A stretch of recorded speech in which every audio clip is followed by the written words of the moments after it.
Yes, yes, yes, we are in the home stretch. We can finally do it. We have all of our theory in our pocket. We have our agent defined. This DQ learning agent is excited to play the cart pull game. How can we do it? Well, here we go. So we're now going to interact with our environment. Let's define a particular instance of our agent. So we've got our agent class ready to go here.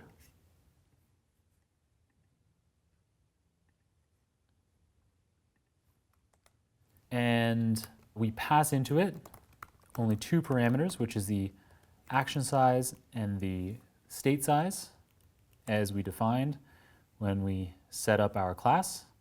So these are the four possible states of the game and the two possible actions left or right that we can take.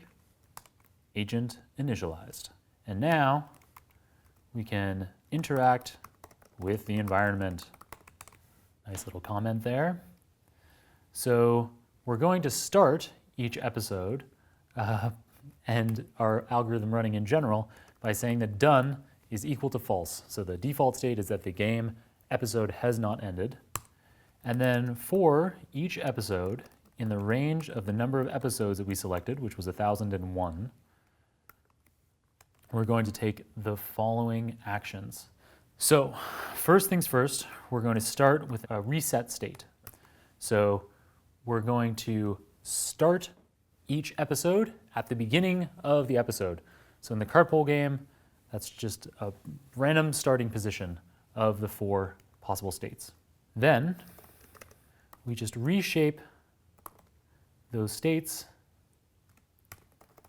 We just flip them, transpose them, so that they can fit nicely aligned with the deep learning network that we've defined in our agent. So we're not doing really any computation there. We're just flipping, transposing from row to column. Then we are going to iterate over time steps of the game. So we can set a maximum number of time steps that our episode can run for. So I'm going to set that time to 5,000. So this means that if we manage to keep the pole alive, that the cart pole doesn't tip too far, the pole doesn't tip too far off the cart, and the cart doesn't veer off the screen, this means that the maximum game time is 5,000 time steps. Once we reach that 5,000 time steps, we call it quits anyway. The game can't go on for eternity. Here, there's an option. So there's this environment render function. I'm actually going to comment this out right now. So I'm running my Jupyter notebooks from within the Dockerized container environment on a cloud server.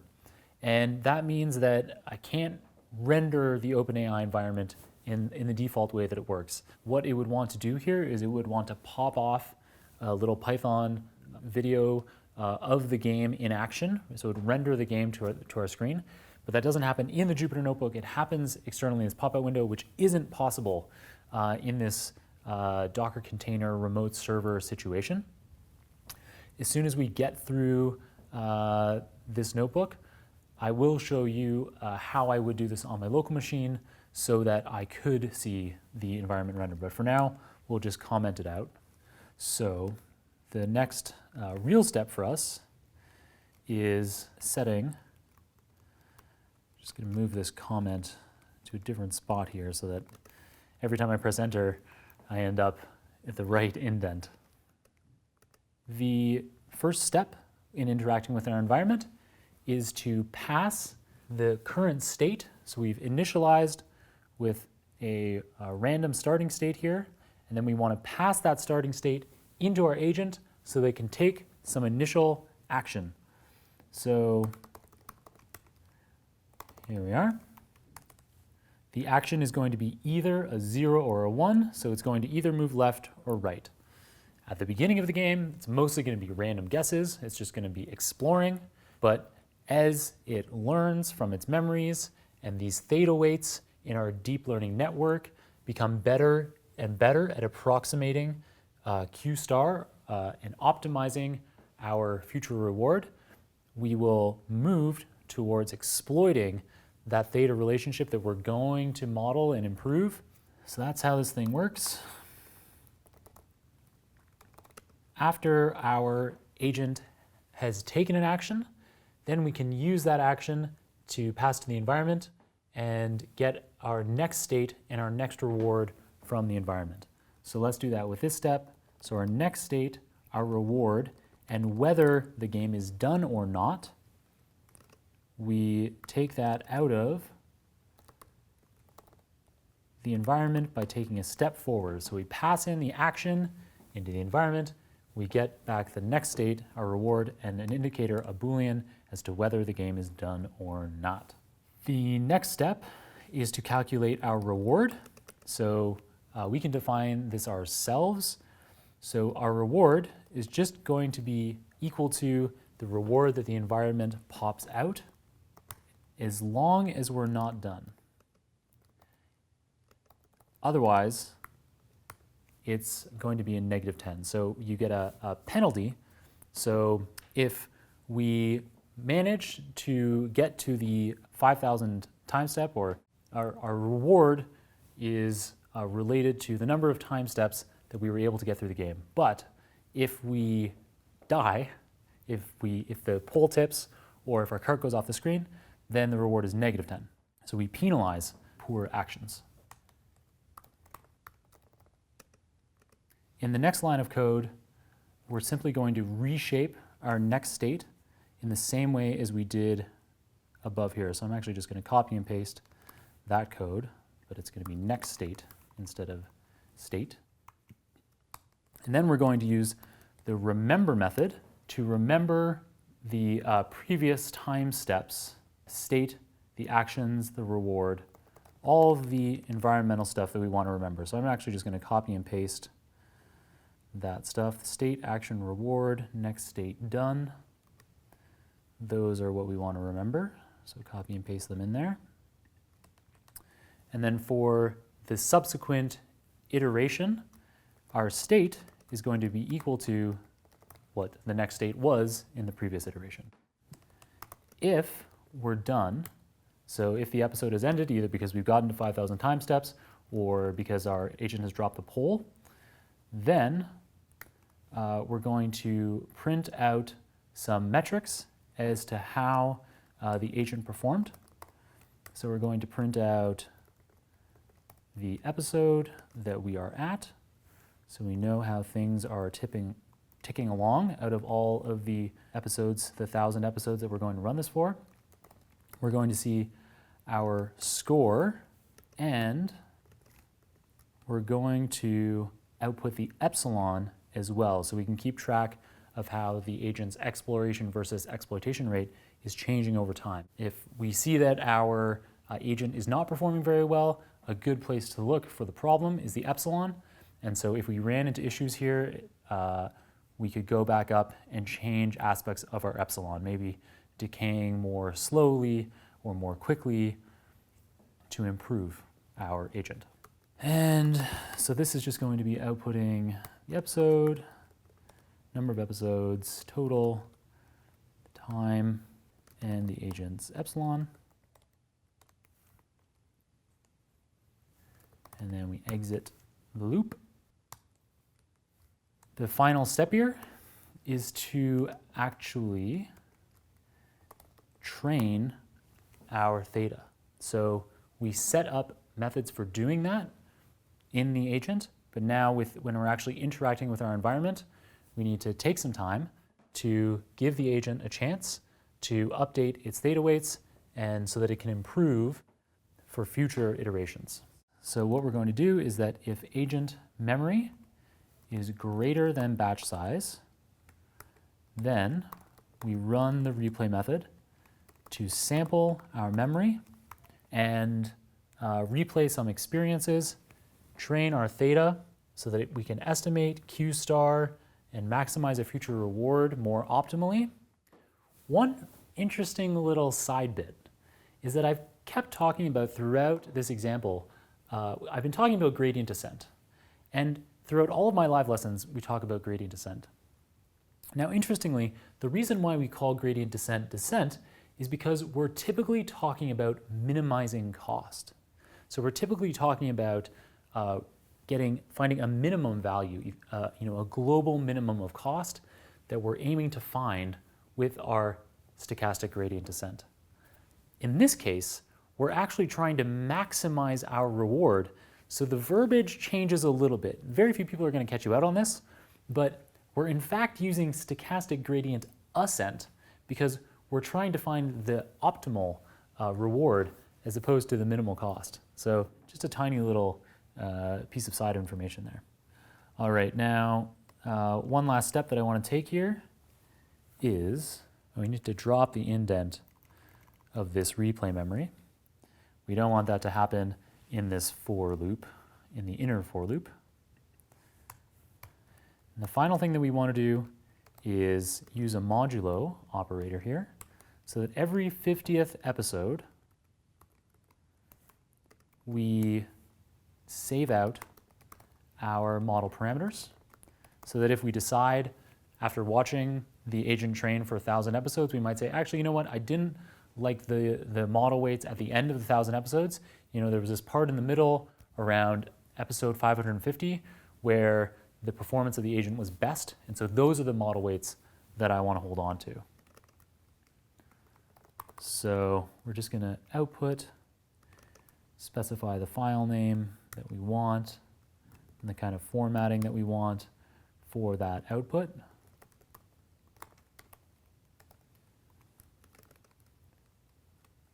We're going to save it as an HEF5 file. All right. Of course, I made some kind of typo here. My bracket is too soon. So there's no bracket here. The bracket happens at the end. Let's try to rerun that. There we go. Now everything runs perfectly. So we can see episode over episode. Our epsilon is decreasing as we dictated it must. And we can see the score. So on our very initial play of the game went on for 18 time steps. We can see some slightly better performances here, 43, but in general, we're mostly just exploring. We expect in the beginning the agent not to perform very well. We're just using these opportunities to build up memories and to learn from those memories. But every once in a while, so here is an instance of the agent starting to perform relatively well, keeping the pole balanced for 110 time steps. And as we go on, we start to see that these numbers are generally now starting to be larger. And now as we get into the kind of 300th episode, we're generally seeing almost all of the episodes are lasting at least 100 time steps. And here we go. We can see we have this constraint. If you pick version 0 of the cart pull game, there's this additional constraint that the game can only go on for 200 time steps. So it actually didn't even matter that I set this range to 5,000 up here. If you use version 1 of the game, the ceiling is higher. But so 199 is the best we can do. And so I think it's pretty safe to say we have mastered the cart pull game here with this algorithm. Check this out. These guys are doing really well. Now, there's one last remaining piece here that might be a little bit unsettling, which is that we might want to render the game and actually watch it in action. So to do that, that doesn't work within this Docker container environment as it's set up, but it can be done. So the way that we can do it is by installing on your machine the OpenAI Gym. So this involves following the installation instructions here. I believe, at least at time of recording, this will only work on Unix-based machines like Linux and Mac OS. I don't think you can do this natively on Windows. So after you've installed the OpenAI Gym, then you also need to install Anaconda. So anaconda.com/download. And then there were a couple little finicky bits, at least at the time of recording, related to the particular versions being used here. So I had to pip install the particular gym that you want to use. So like the Atari aspect of gym, and execute that. I'm just showing you the commands. I don't want to take the time of watching this install happen. And then The most unusual thing that I had to do was I had to pip uninstall something called Piglet, which is used for rendering graphics, and then install an older version of it. So for me, the version that worked was this old version 1.24 enabled me to render the OpenAI Gym environment. And then so when I navigate into the TensorFlow live lessons directory, I'm able to run the Jupyter Notebook command, which gives me a local version of this environment. And then in here, we can pop into the completed code, the cartpole DQN code.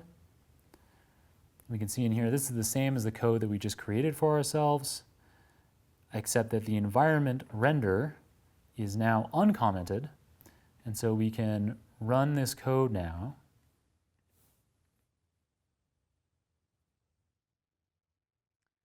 And the Jupyter session pops us out into this IPython kernel, and we can actually watch the algorithm now train. So you can see that as the algorithm gets better and better, as our deep learning agent gets better and better at performing in the environment over time, you'll start to see the poll be balanced for longer and longer sessions. Here at the beginning, the algorithm doesn't do a very good job. After a couple dozen sessions, the poll just is constantly falling off the cart. But eventually, it gets this really great balance. It stays on screen with the poll vertical. And so this is it. This is how we do things. There are tons of other games that you can train DQN to play. So all you have to do is change up the environment that you load. So instead of loading in the cartpole game, you can load in any number of other games, Atari games for an agent to play. This deep Q learning network is relatively unsophisticated. In the remaining lessons of these live lessons, I'm going to show you guys some additional libraries that enable us to more easily use state-of-the-art agents so that we don't have to hand code manually every line. It was important to do it this way so that we have a sense of how deep Q learning and deep reinforcement learning in general works. But up next, I'll show you some libraries so that all of that manual writing of agents is abstracted away from you. All right, let's get to that.